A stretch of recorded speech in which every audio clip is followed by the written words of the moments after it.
நிர்வாகிகள் எல்லாம் ஜெயிச்சு வரணும். எல்லாரும் கோஷம் போடலாம்.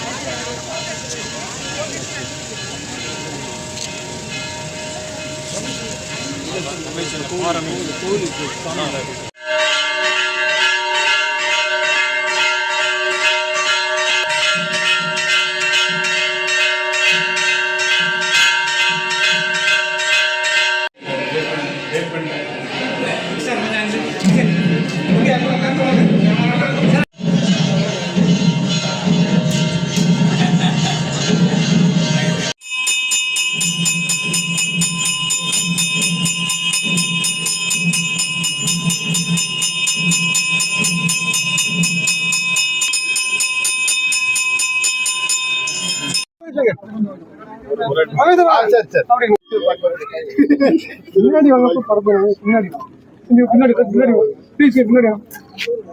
நடைபெற இருக்கிற சட்டமன்ற பொதுத் தேர்தலில் தேசிய ஜனநாயக கூட்டணி 200 இடங்களுக்கு மேலாக நிச்சயமாக வெற்றி பெறும்.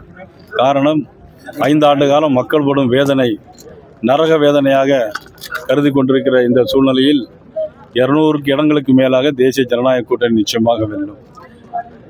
எங்கு பார்த்தாலும் கஞ்சா, எங்கு பார்த்தாலும் போதைப் பொருட்கள்.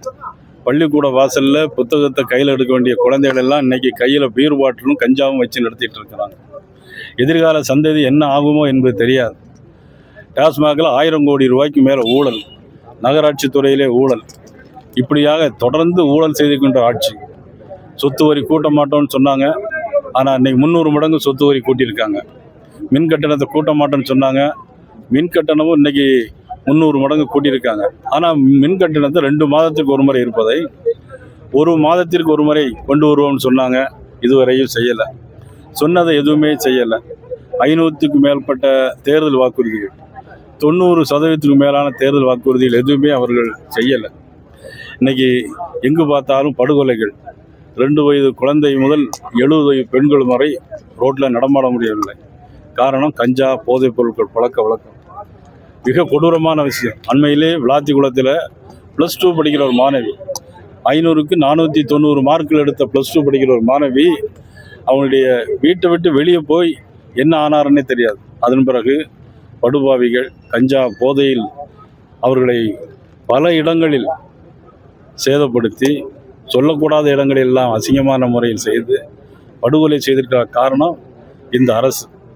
ஏன் அரசை குறை சொல்லுன்னு சொன்னால், சட்டம் ஒழுங்கு பாதுகாப்பு நிச்சயமாக கிடையாது.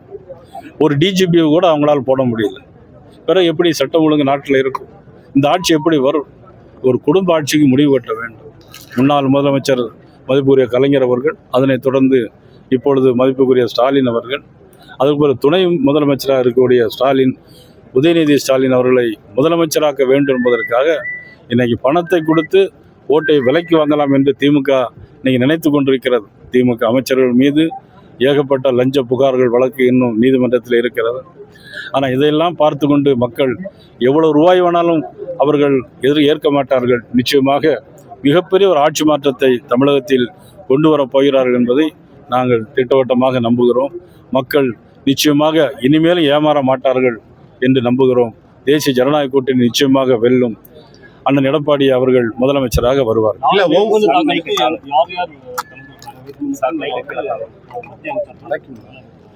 மத்திய அமைச்சர்கள் சாத்தூர் தொகுதிக்கு பம்பாய் முதலமைச்சர் பட்னாவிஸ் அவர்கள் வருவதாக இருக்கிறது. அதுபோல் அர்ஜுன் ராம் மெக்வால் அவர்கள் வருவதாக இருக்கிறது. பல்வேறு முதலமைச்சர்கள் தமிழகத்தில் வருகிறார்கள். நிச்சயமாக மிகப்பெரிய ஆட்சி மாற்றம் நிச்சயமாக. சார், முதலமைச்சர் ஒவ்வொரு பொதுக்கூட்டத்திலையும் பேசும்போதுல மோடிஜி வேரிஸ் எல்பிஜி அப்படின்னு சொல்லிட்டு ஒரு குற்றச்சாட்டை முன்வைக்கிறாரா? எப்படி பாருங்க? பொய்யான குற்றச்சாட்டை சொல்லிகிட்டே இருக்கிறார். அதாவது கோயப்பல்ஸ் தத்துவம்னா, ஒரு பொய்யை திரும்ப திரும்ப சொன்னால் அது உண்மையாகிவிடும் அப்படின்னு முதலமைச்சர் நினைக்கிறார். பணத்தை மட்டும் கொடுத்து ஆட்சியை விலைக்கு வாங்கலாம் நினைக்கிறார். நிச்சயமாக நடக்காது. 14 லட்சம் கோடி ரூபாய் கொடுத்துருக்காங்க. ஆனால் 14 லட்சம் கோடி ரூபாய் கொடுத்தது மத்திய அரசு. இன்றைக்கி திருவனந்தபுரத்துக்கு, கன்னியாகுமரியிலேருந்து திருவனந்தபுரத்துக்கு 4 வழிச்சாலை யார் மாநில அரசாக போடுறாங்க? இல்லையே, மத்திய அரசு போடுறாங்க. சென்னையிலேருந்து இன்றைக்கி வரைக்கும் 4 வழிச்சாலை யார் போடுறாங்க? மத்திய அரசு போடுது. அதனால் என்ன லாபம்? இன்றைக்கி நிறைய வியாபாரங்கள், எல்லாம் வழிநடுக ஹோட்டல்கள் நீங்கள் பார்க்கலாம். ஆலம்பட்டி கருப்பட்டி காப்பி, திருநெல்வேலி அல்வா, கிருஷ்ணா பால் பண்ணை, இதெல்லாம் வியாபாரம் நடக்குது, நிறைய வியாபாரங்கள் நடக்கிறது. ஆனால் சீக்கிரமாக நம்ம வந்து போக முடியும். ஒரு நாடு முன்னேறணும்னு சொன்னால் கட்டமைப்பு வசதிகளை மேம்படுத்த வேணும். ரோடு, சாலைகள், போக்குவரத்து, கப்பல் போக்குவரத்து, விமான போக்குவரத்து. இன்னைக்கு தூத்துக்குடி விமான நிலையத்துக்கு 350 கோடி ரூபா நவீனப்படுத்தியிருக்காங்க. அதனால் ஈஸியாக வந்து போக முடியும். தொழிற்சாலைகள் வருவதற்கு இதமாக இருக்கிறது. ஒரு காலத்தில் சென்னை தான் தொழிற்சாலைகளுடைய ஆசியாவுடைய நுழைவாயில். இன்றைக்கி எல்லா தொழிற்சாலையும் தமிழ்நாட்டை விட்டு வேறு மாநிலங்களுக்கு போயிட்டுருக்கு. ஏன், என்ன காரணம்?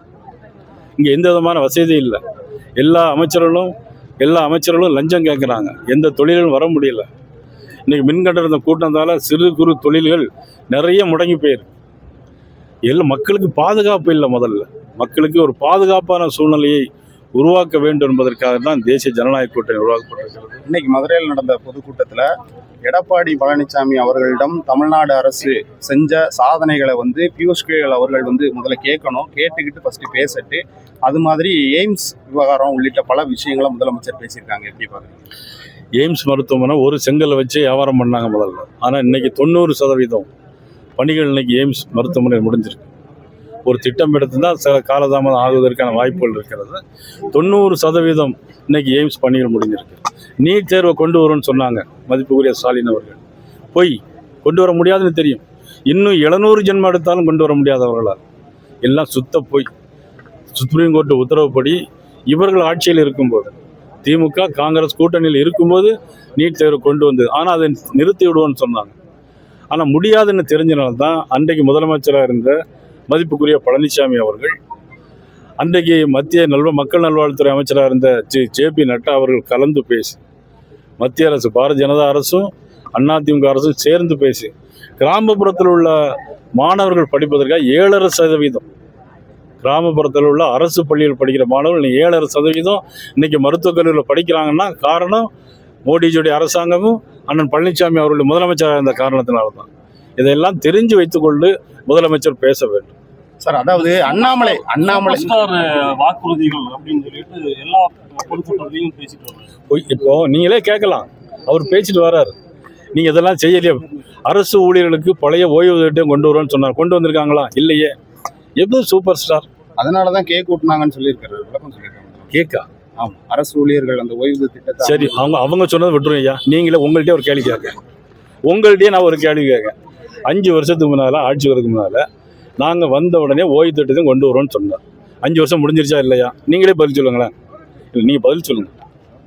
இல்லை, நீங்கள் பதில் சொல்லுங்கள். 5 வருஷம் முடிஞ்சிருச்சா? 5 வருஷம் முடிஞ்சிருச்சா இல்லையா? முடிஞ்சிருச்சுன்னு நீங்கள் சொல்லுங்கள். ஓய்வு திட்டத்தை கொண்டு வந்திருக்காங்களா? அடுத்த தடவை கொண்டு வந்தாங்க. அடுத்த தடவை எப்படி கொண்டு வர முடியும்? அடுத்த தடவை வந்து அதிமுக ஆட்சி தானே இருக்கும். பாரதிய ஜனதா கட்சியினுடைய கூட்டணி, தேசிய ஜனநாயக கூட்டணி. எப்படி நீங்களே பதில் கேட்குறீங்களே? எங்களுக்கு புரியலை. எங்களுக்கு அதான் என்ன, டிவி மீடியாவில் நான் சொல்கிறேன், தமிழ் சேனலை உங்கள் பத்திரிகை ஊடகத்தில் அடித்து ஹாஸ்பிட்டலில் போட்டாங்க.